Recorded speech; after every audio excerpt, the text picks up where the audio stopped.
And I would always, always be her safe place. When her tears finally slowed, she spoke again, this time with a hollow sort of exhaustion.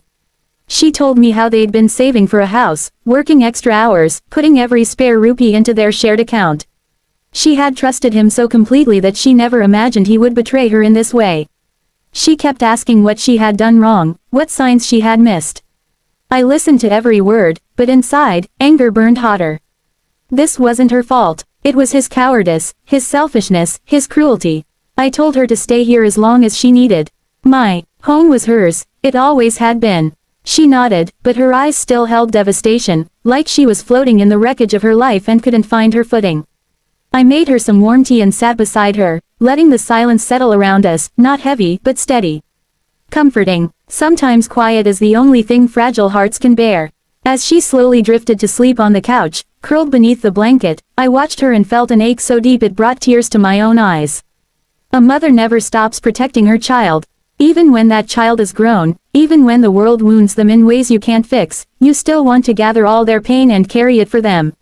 I knew the road ahead would be long for her. She'd have to rebuild from nothing, emotionally, financially, mentally. She'd have to confront the scars of betrayal and learn to trust again, someday. But she wouldn't walk that road alone. Not while I was alive to walk beside her. In that quiet living room, at nearly 3 in the morning, with my daughter asleep after hours of heartbreak, I promised myself that I would help her through every step of what came next. She had lost her savings, her security, her partner. But she hadn't lost me. And sometimes, a mother's love is the anchor that keeps you from sinking completely. The night was cold, but I wrapped another blanket around her and whispered gently that she was safe now. No matter how dark things had become, she had come home, and I would make sure she found her way to the light again. The morning after my daughter arrived at my house, the sun rose slowly, casting a soft light across the living room where she slept curled under a blanket.